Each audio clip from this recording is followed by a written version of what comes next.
If Patanjali is a 5,000 crore success story today, it's not really Baba Ramdev who deserves credit for it. He is in fact just the face of this entire thriving brand.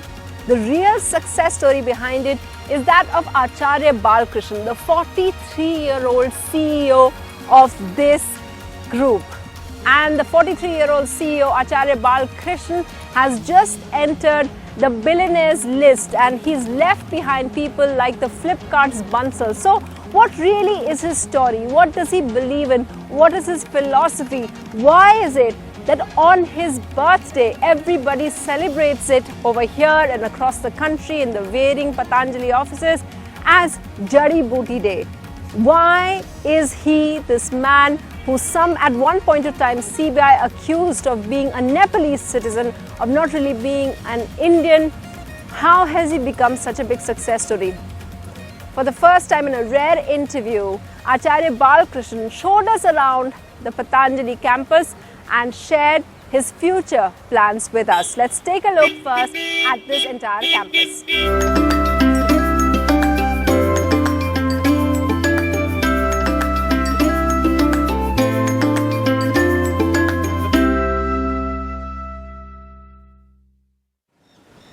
So from here you can survey all of Acharya Balkrishna's empire. This behind me is the famed ghee factory, which how many आप लोग कितना cell करते हैं? यहाँ हमारा ये पतंजलि गाय का घी का यह पूरी फैक्ट्री है। आप देख रहे हैं ट्रक आ रहे हैं कंटिन्यू। सारा जो हम लोग जो एयर कंट्रोल सिस्टम के अंदर है उसको लेके आते हैं एसी वैन के अंदर। सब साउथ से कर्नाटका और महाराष्ट्र, तमिलनाडु, आंध्रा से बटर आता है, ला करके हम लोग यहाँ पर प्रोसेस करते हैं। पूरा आप देख रहे हैं ये घी की फैक्ट्री है। हम लोग यहाँ पर 100 से 150 टन पर डे प्रोसेस करते हैं। ये हमारी घी की फैक्ट्री है। And that's the top selling product as well. और इसके अलावा आप जो इधर देख रहे हैं ये हमारा भारत स्वाभिमान का ऑफिस है, जिसके अंदर हमारा जो पूरा संगठन है, पूरे देश में जो 1 लाख से ज़्यादा योगा की फ्री क्लासेस चलती हैं, या हमारे पूरा 600 डिस्ट्रिक्ट्स के अंदर पूरा हमारा जो नेटवर्क है डिस्ट्रिक्ट वाइज, स्टेट वाइज, वो यहाँ से कंट्रोल होता है। उसके पीछे आप जो देख रहे हैं वो हमारा वानप्रस्थ है, उसके पीछे स्टाफ का है। ये पूरा यहाँ पर जो लोग हमारे यहाँ सेवा देते हैं ज़्यादातर वो लोग यहाँ पर रहते हैं। इसके अलावा आप देख रहे हैं उधर जो बड़ा जो सेट दिखाई दे रहा है, ये शायद अपनी तरह का सबसे बड़ा सेट है। ये एयर कूलिंग सिस्टम इसमें लगा हुआ है। ये करीबन यहाँ पर 45,000 लोग एक समय पर बैठ सकते हैं और लगभग 10-12 हज़ार लोग योगा कर सकते हैं। So basically what Swamiji is saying is that this is the biggest yoga studio in the world. 40,000 people एक साथ? जी। 40,000 people in this thing. हाँ, और बताइए वो? ये जो है यहाँ पर आप देख रहे हैं पीछे जो लोग आते हैं उनको रहने के हिसाब से हमारे पास 1000 से ज़्यादा रूम्स हैं। और इसके अलावा एक छोटा ऑडिटोरियम भी है, योगा हॉल, जिसके अंदर 2000 लगभग लोग योगा कर सकते हैं और 4-5,000 लोग बैठ सकते हैं। इसके पीछे जो दिख रहा है एक बहुत बड़ी धर्मशाला है, जहाँ पर 1000 से ज़्यादा लोग रह सकते हैं और 5000 से ज़्यादा लोग फ्री भोजन करते हैं। तो उनका रहना, खाना, भोजन सब कुछ फ्री है। वो सारा वो बहुत बड़ा सेटअप है वहाँ पर पीछे। ये जानकर कि अब आप भारत में, आपने वो फ्लिपकार्ट वाले जो हैं उनको लिस्ट से बाहर कर दिया, अब आप आ गए हैं लिस्ट में, न्यू एंट्री की है, ये आचार्य बालकृष्ण के इमेज के साथ क्या ठीक बैठता है? देखिए, हमारी इमेज ये है कि हम देश के लिए कुछ करना चाहते हैं, हम लोगों के लिए कुछ करना चाहते हैं, हमारे किसानों के लिए हम कुछ करना चाहते हैं। यही अभियान हमने जिस दिन शुरू किया था उस दिन भी यही सोच थी, आज भी यही सोच है और कल भी यही सोच रहना है। और दूसरी बात जहाँ तक रही कि आगे आना या बड़े रूप में दिखाई देना या एक स्वरूप बनना, वह हमारा स्वरूप नहीं है, क्योंकि हमारा उस पैसे से, संपत्ति से, चीज़ों से हमको अपने लिए कुछ चाहिए नहीं। हमारा जो एक सोच है कि हम देश के लिए सोचते हैं, देश के लिए हम जीते हैं, देश के लिए करते हैं। और यदि आज करते हुए ये पतंजलि ब्रांड इतना बड़ा हो गया है, और मेरे को लगता है कि ये शायद ये पहली घटना है दुनिया की जो अनलिस्टेड कंपनी है, जिसकी लिस्टिंग भी नहीं है और जिसकी कभी देसी कंपनियों को कभी किसी ने कुछ समझा भी नहीं। और आपका काफ़ी डाइवर्सिफाइड पोर्टफोलियो है, उसके बारे में मैं आपको पूछूंगी, स्पेशली जीन्स के बारे में, the one which is making a lot of headlines. But आपने कहा, you talked about the fact that it's an unlisted company, इस वजह से बाकी बाहर से स्क्रूटनी भी नहीं लोग कर सकते, तो लोगों को पता नहीं कि एक्चुअली कैसे होता है। हम लोग बहुत ओपन है स्क्रूटनी के लिए। मैं आपको बताता हूँ, जो हम लोग रूटीन के जो कंपनी के लिए भी, प्राइवेट कंपनी के लिए भी ये होता है कि हम लोग जो अपना टर्नओवर वगैरह जो भी चीज़ें होती है हम रिटर्न वगैरह फाइल करते हैं, तो पब्लिक डोमेन में रहता ही है आजकल, तो वो तो एक ओपन है। इसके अतिरिक्त जो हम लोगों का, जो भी लोग आते हैं जो भी जानना चाहते हैं, हमारी ताकत ये है कि हमारी ताकत एक ट्रांसपेरेंसी भी है। जो लोग ये कहते हैं बालकृष्ण जी कि आप लोगों को फायदा मिला है, that Patanjali is really grown because since the BJP government has come,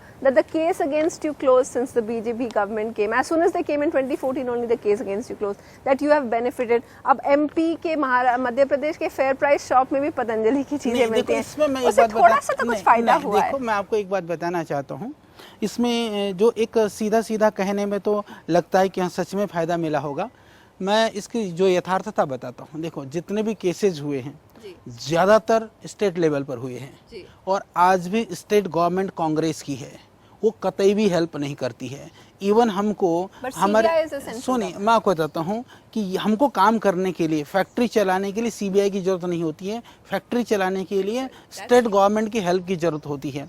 वो लोग हमको, इवन हम लोग कोई भी हम एक्सपांड करना चाहते हैं, कोई भी चीज़ बढ़ाना चाहते हैं, रूटीन के काम जो एनओसीज हैं वो भी आज तक ये देने में बहुत प्रॉब्लम क्रिएट करते हैं ये लोग। आज भी हमको प्रॉब्लम, हाँ आज भी हम प्रॉब्लम में हैं। हमको सेंट्रल गवर्नमेंट से ज़्यादा हेल्प नहीं चाहिए, हमको स्टेट गवर्नमेंट से हेल्प चाहिए। तो मैं उन कांग्रेसियों को कहता हूँ कि जितने लोगों को दूसरी जगह तुमने पार्क दिया है, जा करके बताओ ना कि कौन सा चल रहा है। भाई तुम ये बता दो, तुम्हारी मिस्टेक तो थी जो बाकियों को दे दिया, पतंजलि को दे दिया, वो तो चल रहा है कम से कम। I know you like talking about Swadeshi. Ramdev ji talks a lot about Swadeshi. इसमें जीन्स कहाँ से आ गया? ये क्या smart businessman? That the smart businessman in Acharya Balkrishna thought of jeans. Please tell me. क्योंकि ये पूरा आइडिया कैसे आया ये बताइए। नहीं, ये जीन्स का आइडिया तो ऐसा था ना, जैसे आप लोग जैसे आते हैं, जैसे भाई ने पहन रखा है, हाँ, तो क्या हुआ कि तो क्या हुआ कि वो जैसे बैठने के लिए स्वामी जी का कोई इंटरव्यू के लिए था, बोले भाई तेरी ये भी बनानी पड़ेगी, तेरे से बैठा नहीं जा रहा। तो स्वामी उसने कहा कि क्या जीन्स भी बनाएंगे? स्वामी ने कहा ऑब्वियसली हम बना सकते हैं, जीन्स क्यों नहीं बना सकते। तो फिर ये चीज़ ज़्यादा बढ़ती गई। तो हमारी थोड़ी सी योजना थी, पर उस समय के बाद ज़्यादा हम लोगों ने, जिस तरह से मीडिया के लोगों ने, देश के लोगों ने इसको, उनके लिए तो एक बहुत नई चीज़ थी। बाबा जी मजाक की तरह से शुरू हुआ था? नहीं, सारी तो जीवन ही मजाक है जो जैसा जी सके जिए। तो उसके बाद में अभी हम लोगों ने सीरियसली उसके ऊपर प्लानिंग शुरू कर दी है। सिर्फ जीन्स नहीं, पूरे हम क्लोथ्स की बात करें, पूरे कपड़ों की हम बात कर रहे हैं। और इसमें भी हमारा ध्यान रहेगा जो ऑर्गेनिक कॉटन है या नेचुरल डाइज हो, कलर हो, क्योंकि प्राकृतिक रूप से हमारा जो मुख्य लक्ष्य है वो किसानों को कैसे हम उसके साथ जोड़ें, क्योंकि जीन्स भी कॉटन से ही बनता ज़्यादातर, तो वो उनके ज़्यादा उनको पैसा मिले, लोगों को सस्ते पर मिले। क्योंकि आज ब्रांड के नाम पर जीन्स में आप जानते हैं कपड़े तो वही है। तो उसमें वो बहुत लोग ये पूछ रहे थे आचार्य जी कि क्या उससे कोई आयुर्वेदिक बेनिफिट भी, क्या हम प्रयास करेंगे ना। आयुर्वेदिक बेनिफिट ये हो सकता है जैसे नेचुरल डाइज हैं या हर्बल डाई में हम लोग ये कर सकते हैं कि हर्बल डाई में जाते हैं तो हम रोगों के हिसाब से भी बना सकते हैं, अलग अलग डिजीज के अलग अलग। नो लॉन्गर स्वदेशी दो, बिकॉज स्वदेशी कपड़े जैसे आपने पहने या फिर जैसे मैंने पहने, वो स्वदेशी वाला आइडिया नहीं है। नहीं, उस स्वदेशी का अर्थ तो यह है कि वो परिधान विदेशी है, पर बनाने वाले भी स्वदेशी हैं, पहनने वाले भी स्वदेशी हैं। तो जीन को स्वदेशीकरण क्यों नहीं कर सकते हैं समय के अनुसार? तुलसी की क्योंकि जितनी प्रजातियां हैं इसकी करीबन 15-16 प्रजातियां तो हमारे पास हैं। अच्छा, ये तो ये है, ये भी तुलसी में ही है। ये जो है आप देखेंगे ये अलग टाइप की तुलसी है, वो अलग थी। और हाँ, इट्स टोटली डिफरेंट। ये अलग तुलसी है, ये अलग है। और आपको तो ये आप लोग मिक्स करते रहते हैं? हाँ, करते हैं सारी। ये तो अलग अलग तुलसी के व्हाट आर देयर?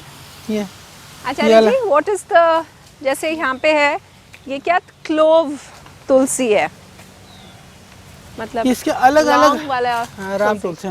ये अलग तुलसी है। ये क्या कि ये अलग अलग इसके अंदर एक्टिव कंपाउंड्स जो हैं, डिफरेंट कंपाउंड्स हैं, डिफरेंट इसके बेनिफिट्स हैं।